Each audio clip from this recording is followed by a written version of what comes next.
Hi dear students, and welcome to the first grammar video. And in this video I'm going to differentiate the between the present perfect and the past simple. First of all, when you have a sentence with a verb between brackets and you are asked to correct the verb, the first thing to do is to look for the keywords, because each one of these two tenses has its own keywords. The present perfect keywords are since, for, just, already, yet, ever, never, lately, recently, so far, today, this week, this year, this month, etc. Before, how long. As for the past simple, the keywords are last, like last year, last week, last month, etc. Yesterday, ago, this morning, in followed by a previous date, like in 1992, in 2008, suddenly, and once. Yes, I know the keywords of the present perfect are so many, so I have made up a song for you to memorize. If you memorize this song, and sing it to me in the classroom, I'll give you 3 cards. Okay? Since and for, just already and yet, these are the keywords of the present perfect. Recently, ever, never, lately, so far. Today, this, before are also present perfect. And if you memorize it, I'll give you 3 cards. Just like Ziyad and Badr and Omar Magdi. Okay, once more. And you try to sing with me. Since and for, just already and yet.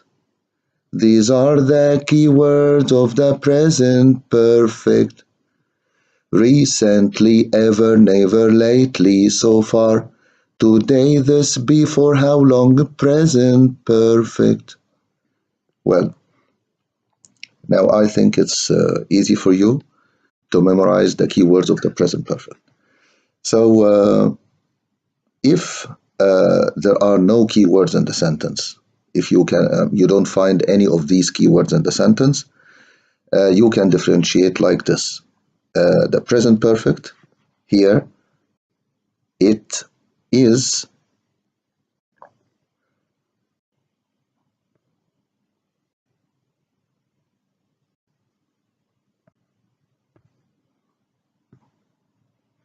it is used for an action or actions that started in the past and have a relation to the present.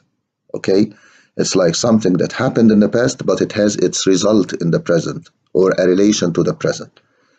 But the past simple is used for actions that started and finished in the past. They have no relation to the present. Okay?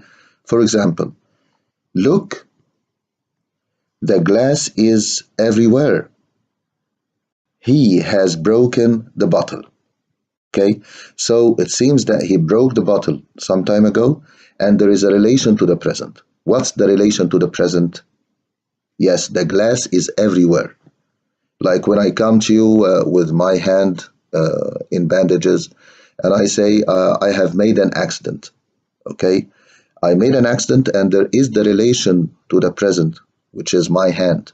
Okay, if you offer me, for example, a sandwich, and I say, sorry, I can't eat, I have eaten. This means that I ate, and what's the relation to the present? Yes, I'm not hungry anymore. As for the past simple, there were trees in the place of this house. This means that now you cannot find any trees, of course. But before that, in the place of this house, there were trees.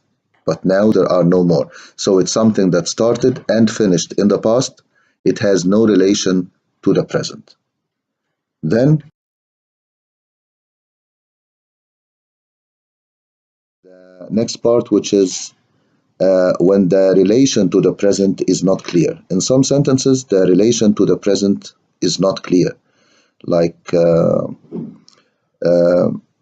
time of the, yes, when there is no relation to the present is clear.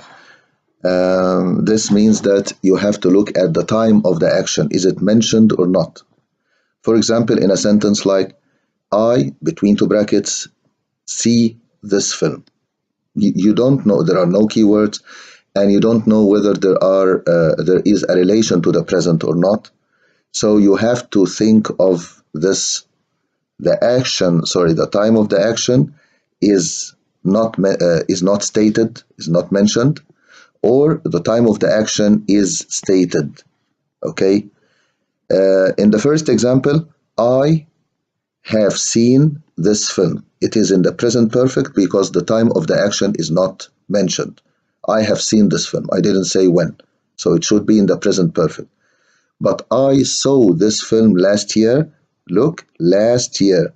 The time of the action is stated. So you have to use the past simple. And it is stated, of course, with one of the keywords of the past simple. What about the form of the verb? If you have the verb between two brackets and you know now that it is in the present perfect or it is in the past simple. For the present perfect, you just use has or have plus the past participle. And when to use has, it's according to, look at this arrow, it's according to the subject. You look at the subject. If the subject is he, she, it, or any singular noun like the school, Ahmed, and so on, you use has. And if the subject of the sentence is I, or you, or they, or we, or any plural, like the boys, my friends, and so on, you use have. And then you use the past participle of the verb. As for the past simple, it's just like that. You put the verb in the past or the second form. The second form, because any verb has its present, past, and past participle. First, second, and third form. So you use the second form, the past. And for the past, you just add ed to the end of the verb. You just add ed to the end of the verb. Sometimes d, if the verb ends in e, like love, for example, loved. And sometimes you add ied if the verb ends with y and before the y there is a consonant, like try, tried. You turn the y into ied. So this happens with most of the verbs, but some verbs are irregular, like go, went, gone. So the past is the second form, went. Do, did, done. The past is did, and so on. What about the helping verbs of the two tenses? The helping verbs of the present perfect are has or have, and the helping verbs of the past simple is did. Okay.